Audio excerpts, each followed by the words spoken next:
to today's session. How are you doing? I pray that all is going well with you and your families. And how is the Purushotam Maas challenge going? Today we are on our 10th day and we're on the 9th verse of the 15th chapter of Bhagavad Gita. And I hope that your vrat is going well.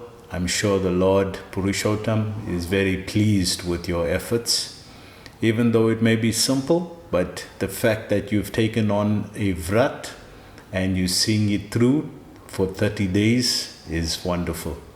So we're moving on to the verse 9 now. So Bhagavad Gita 15.9 Sanskrit. Shrotram chakshushaha sparshanam cha rasanam griranam evacha adhishtaya manaschayam vishayan upasevate. Translation: the living entities, thus taking another gross body, obtains a certain type of eye, tongue, nose, and sense of touch, which are grouped about the mind. He thus enjoys a particular set of sense objects. So let's try to read through the translation carefully. Translation: the living entity thus taking another gross body.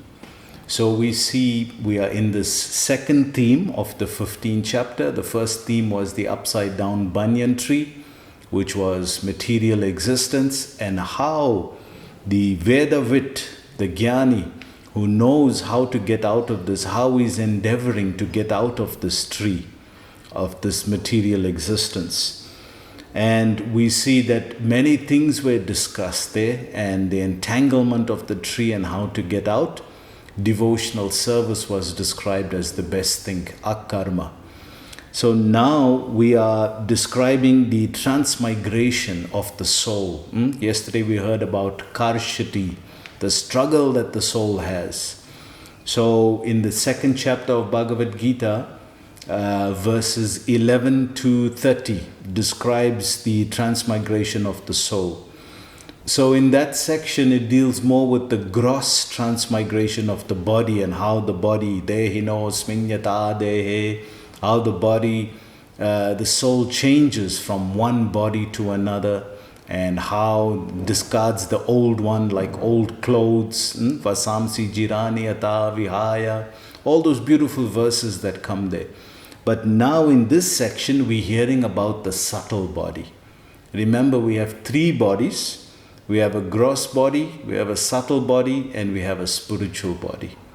So in this section, we are discussing the subtle body and how the transmigration, the change from one body actually happens to another body. What gets transferred? So in this section, we're hearing about the subtle body. So what is the subtle body made up of? So Prabhupada is saying here in the translation, when this gross body is discarded, so Prabhupada is saying here in the translation, the living entity thus taking another gross body. So what happened from his previous body? Let's see. Obtains a certain type of ear, eye, tongue, nose, and sense of touch, which are grouped about the mind. So what has been transferred is the subtle body. Kamana buddhir evacha. Ahamkar vimudatma. Kamano buddhir evacha. This is the subtle body that is being transferred. So from the previous life, your activities that you've done in the previous life, you can very well see it in this life. Things that you are attracted to, things that you like to do, things that you like to eat, things that you like to see, things that you like to hear, your music type. All of that is an indication of your previous body. So all those karmindriyas, those working senses are grouped around the mind, and that is transferred to the new body. So in the new body now, we can see those tendencies will come out. So Prabhupada goes on to say here, he thus enjoys a particular set of sense objects. That means certain things will be attracted to you. You look at something, other people will say, how can you like something like that? But because of your past life conditioning, you get attracted to that. So similarly with devotional service, because of certain past life conditionings, we are attracted to devotional service in this life. So some connection is there. So Prabhupada goes on to say in the purport, in other words, if the living entity adulterates his consciousness with the qualities of cats and dogs, in his next life he gets a cat or dog body and enjoys. So you can see that if you live like the way animals do, just eating, sleeping, mating, defending, but doing it in a sophisticated way, then by that you will get that kind of body in the next life. Yesterday we were talking about the surfers, and Prabhupada was saying sufferings, they are sufferers. So we know many people are very attached to their pets. There are certain people, just yesterday I was reading about something where this person was attached to taking care of giraffes in a zoo. He would clean them, clean the enclosure, and when he was dying, he was already 72, 73 years old, they trolleyed him in on a hospital bed right into the museum area, where the animals came up to him and then they were leaning over him, they were licking him, they were showing a lot of affection to him. So by doing that, where do you think, what kind of birth you think he'll take in the next life? Yam yam vapi smaram bhavam tyajanti ante kalevaram tam tam maivaitya konteya sada tad bhava bhavita. 8.6 Bhagavad Gita, Krishna is saying, Arjun, be careful. That nature, that kind of what you remember at the time of death, that you shall attain without fail. So I'm very positive that he would have taken a giraffe birth because he was attached to those animals, and by nature he would have got those kind of desires would have got entangled around the mind, and that subtle body is then transferred into a new gross body which facilitates that kind of behavior as an animal. So we have to be very careful. That's why the devotee is dressed in devotee uniform, devotee attire, dhoti, tilak, sari, Punjabi, and he wears tilak and kantimala, neck beads, and he's always chanting because he's ready for death at any time. If death comes, chalo, I'm ready, I'm already dressed. What more dressing you going to do for a devotee? He's already dressed. He's got his full devotee attire, got his tilak, he's got his beads, he's always chanting. What more are you going to put on him? Only one garland, maybe. And of course, tulsi. Yes, tulsi. But those are the mercy aspects. But in terms of being ready, devotee is always ready. He's always dressed and ready because death can come at any time. Who can be more ready than a devotee? Devotee is always ready. He's always hearing Shravanam, Kirtanam, Vishnu Smaranam, Pada Sevanam, Achanam, Vandanam, Dasyam, Sakyam, Atmanivedanam. He's all doing all those processes of devotional service, Navanga Bhakti, and he's always ready. So he never fears death. A devotee never fears death. But we can see here many, those who don't know, they don't have spiritual knowledge. They're fearful because you may live your whole life through, but the last moment you get attached to something material, what happens to you then? Then you take that form. So we've been giving examples of people taking birth as dogs and things like that. So we got to be very, very careful that we keep our mind pristine. We keep our heart pristine. We keep ourselves absorbed. That's why Prabhupada would say, always be busy with Krishna. You always be busy with Krishna, because any moment death can come. But a devotee is not fearful. Why? Because he is ready all the time. He is ready all the time.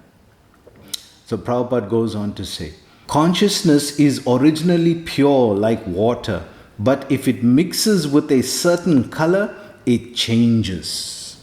So remember, one's consciousness is already always pure, Krishna consciousness.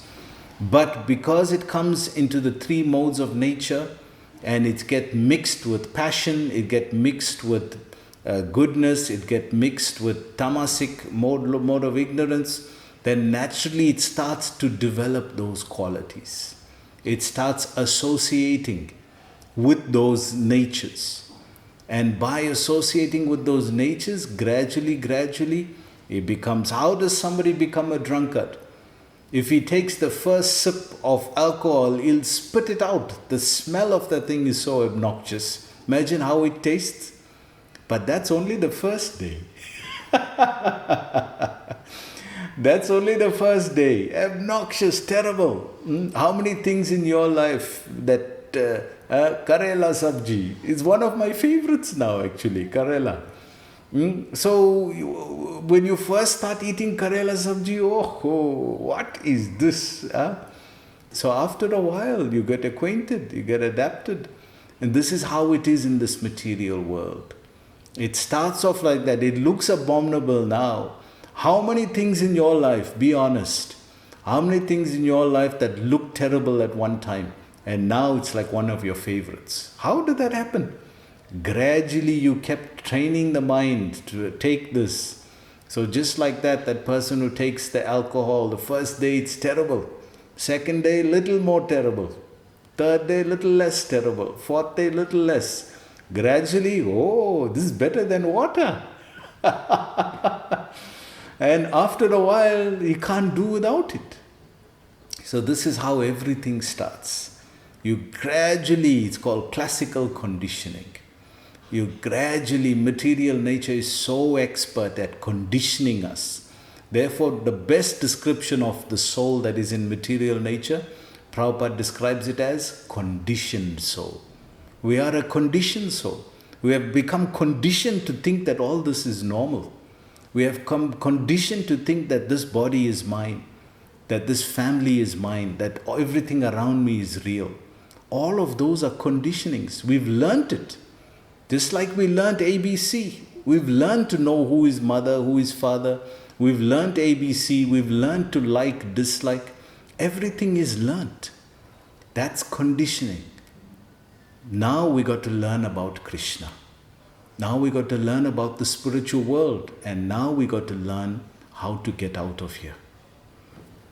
Prabhupada goes on to say, similarly, consciousness is pure, for the spirit soul is pure, but consciousness is changed according to the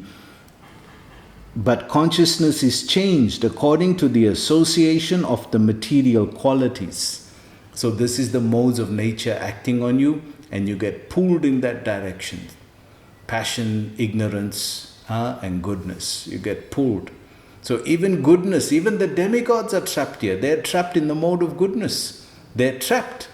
Prabhupada would say, it's a golden handcuff, golden shackle. They say, hey, no, but it's gold. Look at this, it's shining, it's gold.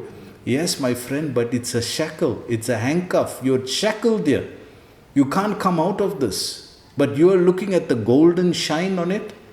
Look at what it's done to you. It's bound you here that you're so tied up, you can't come out on your own. Therefore, we need the help of Purushotam, Krishna. Prabhupada goes on to say, real consciousness is Krishna consciousness. So this is the real state of the soul. This is when the soul is completely aware, self-aware, and acting in its original transcendental state, nature. It's Krishna conscious. But when it comes into this environment, then there's no association here. Everything is material here. And it's 1/10,000 the tip of the hair. It gets completely infatuated here. Because by nature of the soul, you have to act. You have to you have to do activity. We are gregarious, social. So because we have all those tendencies, Satchit, Ananda, when we come into matter, we start realizing, oh, what to do? It's like the child playing with the doll. Is the doll real? No, but the doll is real in the mind of the child. That's her baby, that's her child. So only in her mind she's created this construct that this is real. But everybody knows the doll is not real. But to the child, this is real, this is my baby. So this is how we are in this world, completely infatuated with an illusion. Prabhupada goes on to say, when therefore one is situated in Krishna consciousness, he is in his pure life. But if his consciousness is adulterated by some type of material mentality, in the next life, he gets a corresponding body. So be careful what you are cultivating now, because you can see how it took time first for it to get used to it, and now it's second nature. You don't think twice about looking at something, hearing something, tasting something, touching something, smelling something. You don't think twice about it. So it's become so second nature to you now that it will be your nature for the next body. You want to know what you will be in your next life? Don't worry about what you were in the previous life. That you can see what you are now. Your tendencies, your qualities, what you are attracted to. It gives you a very clear indication what you was in your past life. And then what will you be in your future life? Well, what are you cultivating now? By your free will, by your independence, by your choice. What are you cultivating now?